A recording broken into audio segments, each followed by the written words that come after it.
What's good, YouTube? So, Stephen A Smith, the longtime ESPN host, First Take, and other things, is just more and more revealing who and what he is exactly. He's a guy, man, that I followed for years because prior to his ESPN hiring, he was a journalist for the Philadelphia Inquirer for years. Little known guy coming from out of New York, got the job with the Inquirer, and because Allen Iverson, of all people, Allen Iverson took a liking to him. Stephen A. Smith really was fortunate because in Philadelphia, which is a big media market, we're not going to say it's the size of New York or necessarily the size of LA, but it's a very sizable, respectable size market. Stephen A. Smith being one of the few black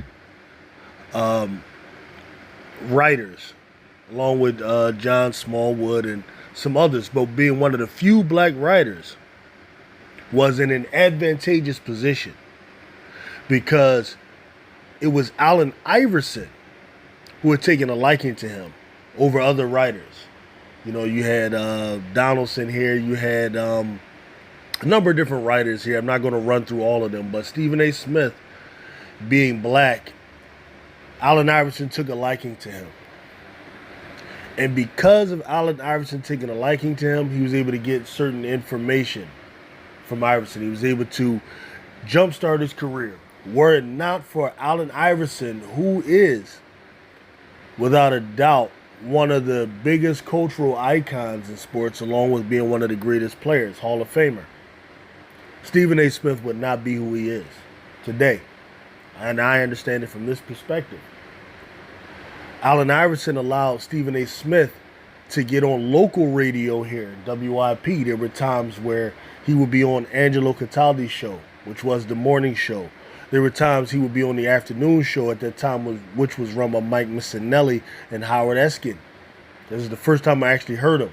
But the reason he was able to get on there, and this is not to take away from his ability to write or his ability to orate or anything like that, but it was because he had more exclusive access to Allen Iverson than others, and what got him that was his blackness. Now, this is very important to understand. If Stephen A. Smith was just a white guy, or just any other race, Allen Iverson would not have taken the natural liking to him because, like with the other reporters, Allen Iverson, he dealt with them, he'd meet with them. There were times he met with Peter Vesey. He gave all different guys a chance. Allen Iverson has a good heart like that.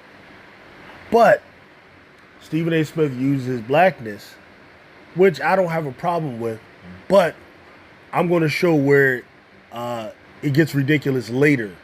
He uses blackness to be able to put himself in an advantageous situation to get exclusive access to Allen Iverson and then jumpstart his career.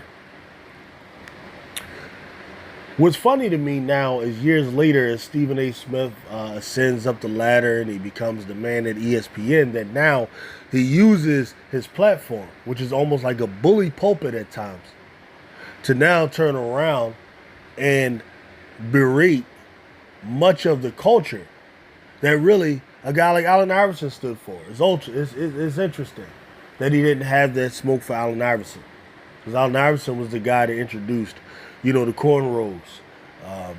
He introduced the tattoos all over the place. He introduced the bringing the, walking with his team, with his friends that he grew up with, posse style. That's what they used to call it. When Allen Iverson used to roll with his homies, they used to call it a posse. All this type of stuff. Stephen A. Smith didn't have any criticism when he smoked for that because it was advantageous for him. But it's funny how once he gets where he is, now he appears to be this corporate mouthpiece. Now this brings us to where we're at. The latest situation with Stephen A. Smith now is that he had beef with Jaylen Brown. And what he claims is that Jaylen Brown, according to sources that he have, is unmarketable, not marketable. And at the time, I wasn't quite sure what he meant. I could guess because Jaylen Brown has some things about him that is different. Jaylen Brown is known for taking stances for social justice.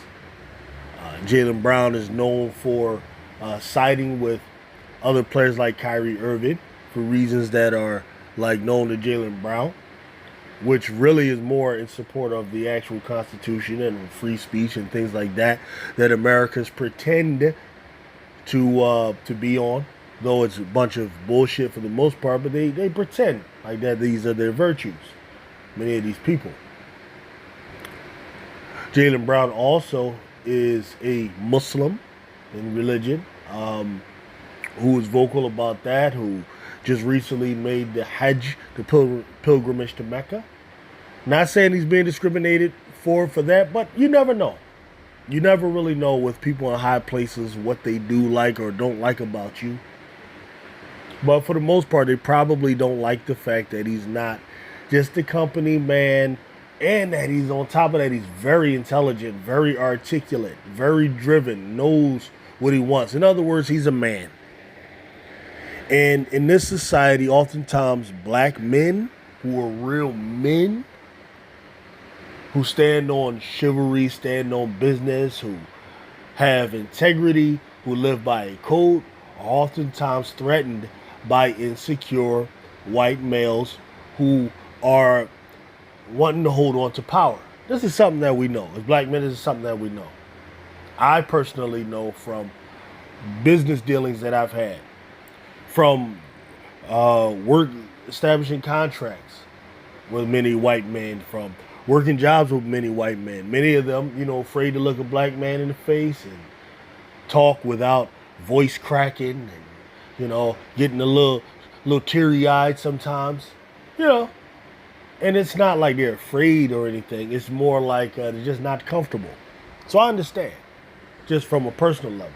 But at any rate, with someone like Jaylen Brown, who is very well educated. I mean, if you look at some of his degrees and you look at some of the things he's studied, it's not dumb at all. He's probably more articulate than many of the people that he's dealing with. And because they're insecure, they interpret that as, you think you're better than somebody. But Stephen A. Smith seems to have that same issue, because I recall his time with Max Kellerman. Max Kellerman intimidated Stephen A. Smith a lot. You could tell Stephen A. Smith act like it was just, Max is boring, this and that. But why is it that people like Max? Why is it that people like Max? If Max was so boring and so this and so that. Stephen A. Smith would oftentimes take little pot shots at Max and say that, you're trying to show you're the smartest guy in the room, and you're trying to use all these words that nobody understands and all of that kind of stuff. He would take those little shots, and these are signs of a male that's insecure around another male. A secure male doesn't have a problem with that. It's like, bring it on. This is what you said. Okay, now this is what I'm going to say. But Stephen A. shows those insecurities. But at any rate, apparently Stephen A. Smith is all bought into doing the bidding of whoever he's working for. He's always about the corporate interests. As we know, during an interview on the Tamron Hall show, when she asked him about himself, he thinks that he's saying something inspiring, but what he says is that I wake up every morning trying to figure out how I can make my bosses more money, make them richer, and then to see if I can get me some of the crumbs. So basically that's what Stephen A. Smith does. Hey, look, I can do this to make you money. Now just give me some of it. And I'm not saying there's necessarily anything wrong with that in and of itself. However, we see how far it goes. We see how insidious it becomes. When now his bosses may have agendas. His bosses may have views that do not benefit his people. Jaylen Brown, I'll consider his people. Maybe Stephen A. doesn't consider Jaylen Brown his people. I think Stephen A. more so he supports or is about black people who think like him. I don't think he's for all black people. I think he's for black people who thinks like him. Many people consider him a Sambo. Many people consider him Uncle Tom. I haven't gone that far, but now I'm starting to lean that way. Previously, I used to consider him more of a black nationalist in the vein of the great Booker T. Washington. You see, Booker T. Washington was a master of both knowing how to balance between letting the powers that be, the white majority, feel comfortable while at the same time advancing the cause of black people. If you look up Booker T. Washington's philosophy, read his biography, look at his life, find out about the Atlanta Compromise that took place in the early 1900s, you'll know that about Booker T. Washington. Like, his philosophy was different from that of W.E.B. Du Bois and Paul Robeson and others, Marcus Garvey and others. Well, Booker T and Marcus Garvey were kind of similar. Marcus Garvey idolized Booker T, but that's getting off subject a little bit. This is the way I view Stephen A. Smith. I saw him as the guy that you go work a job. You just get a job. Stephen A. Smith would be the old head that has been established at the job. Now, he'll help you out at the beginning. However, one mistake, you fuck up, you do anything that could possibly threaten what he has, you're done. Stephen A. Smith would be the guy that'll write you up. He'll be the guy that'll tell the damn bosses, all of that. And then, as you on your way out the door, he'll be like, I warned you. I told you that's what would happen. You ain't listen to me. Right? That's who Stephen A. Smith is. That's who he is. Now, you can call that whatever you want to call it. You want to call it Sambo, Uncle Tom, like, I don't have a problem with it. I'm not saying I necessarily give him that label, but I don't know. I'm starting to think that. But at any rate, Nike and ESPN are partners. Nike is one of the major sponsors for ESPN, so you got to understand where Stephen A. Smith is always coming from. Nike is also partnered with the NBA and Olympic basketball. So it's clear that Nike is still having a beef with Jaylen Brown, because Jaylen Brown had made a statement not too long ago about Nike and ethics. He said, since when has Nike cared about ethics? And now this was around the time when the Colin Kaepernick thing was happening, when you had all the police brutality happening, the George Floyd, within the midst of all of that, I believe. And also the thing that went down with Kyrie Irving and all of that stuff. The whole Kyrie Irving thing is a whole nother thing. He had offended a very insecure group of people known as the Zionist Jewish population. This is not all Jews. The Zionists. You always got to make that distinction. Judaism is just a religion that people follow. Okay? Zionism is a completely different movement that is centered around trying to establish the state of Israel and then trying to bring in what they believe is the Jewish Messiah for world domination later and all that kind of stuff, which I'm not going to get into. That requires a whole lecture, okay? But at any rate, that's what Kyrie Irving did. He offended that group of people. And that group of people, they, have a lot of money, have a lot of influence, and they can make some things happen. So Kyrie Irving got caught up with them. Jaylen Brown, by supporting Kyrie Irving, his Muslim brother, he ends up in hot water. So you're right. Not very marketable with all of that. Not very marketable with all of that. Now, where Stephen A. Smith comes in is Stephen A. Smith has the option to just ignore that situation. Stephen A. Smith can be silent on that situation. He could go the route of silence is golden. He could go the route of, if you have nothing good to say nothing at all. But no, he doesn't decide to go that route.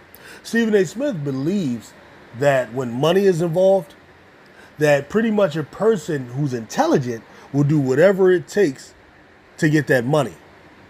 And now everybody has a moral code. Everybody has an integrity line that they won't cross. And some people's is closer and some people's is further away. Stephen A. Smith, I'm sure he has an integrity line somewhere. I just haven't seen where it is yet. Right now, it seems like if money talks, that's pretty much what it's about. You rarely hear Stephen A. Smith talk about God. Not saying he's not believes in God or anything, but you rarely hear him talk about that. But you do hear him talk about money a lot. So that's who he is.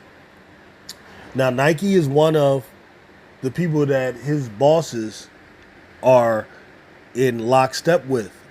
Okay, talking about Nike is a big sponsor for ESPN, so they're funneling in a lot of money. At the same time, they connected with Olympic basketball, so obviously someone put the word in that he wanted to send a message to Jaylen Brown by not only not selecting him when Kawhi Leonard went out, but also selecting someone from his own team who is a lesser player. That all was intentional to show Jaylen Brown, hey, look at what we could do to you. We will keep you down, boy, unless you listen to what we're saying, boy. That's the way that works. Now, Stephen A. Smith sees all of that that's going on. He foresaw it when he said that Jaylen Brown wasn't marketable, according to some people he's talking to. He could go the route where he's silent. He could go the route where he called Jaylen Brown, like, listen, man, some people I'm talking to, bro, they're saying that if, you don't do X, Y, Z, you know what I mean, this could happen, But no, he decides to use his bully pulpit platform on ESPN and just get himself attention by talking about it, announcing it out loud. Now, I don't know if Stephen A. Smith realizes this or not, but this makes you look bad to your people, and that's these are the things that you got to think about when it comes to your legacy. What do you want your legacy to be? Do you truly want to be seen as this pioneer and this forger that has helped open doors for black people like the Ryan Clarks and Monica McNuts and Guma K's and all of these different people? Because he seems to see himself in that way. Even though most of these people play sports, Swagoo, most of them play sports, and but he seems to see himself as a person that has helped these types of people, the Jamel Hills and so on and so forth.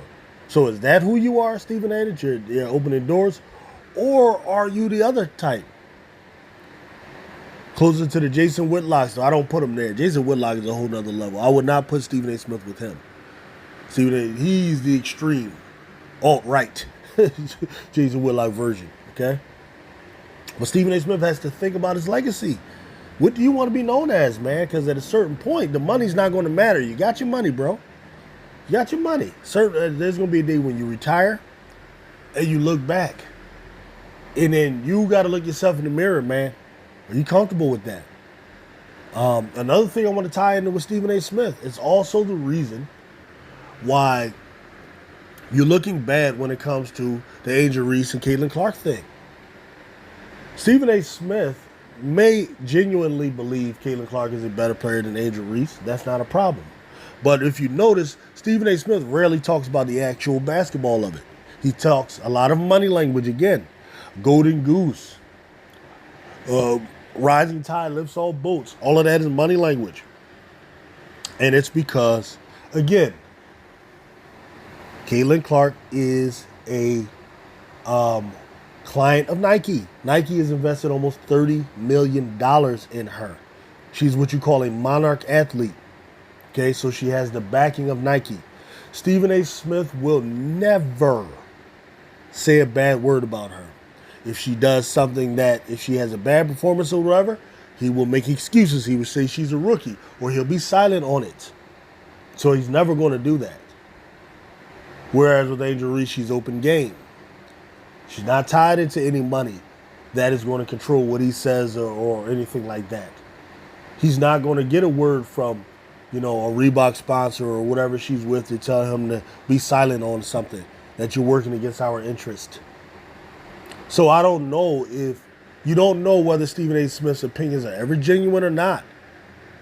And he doesn't even care. All he knows is that he got his money. And, this is the bed you're creating, bro. Right now, all over the place. All over the place, man. Black conscious folks are not feeling you. They're not feeling you, man. And maybe you don't give a shit. But if that's the case, own it. Don't go on, Cameron and Mason's show trying to act like you want to be endeared to black people. You can't play both sides of the fence. You're not Booker T. Washington, bro. You're not even smart enough to do the Booker T. Washington thing. And you're not building enough. At least Booker T. Washington left us with a university. He left us with that. He left us with one of the first black colleges. What is going to be your legacy, Stephen A. Smith? What is going to be your legacy, bro? Are you going to be known as a pioneer that has opened doors for your people?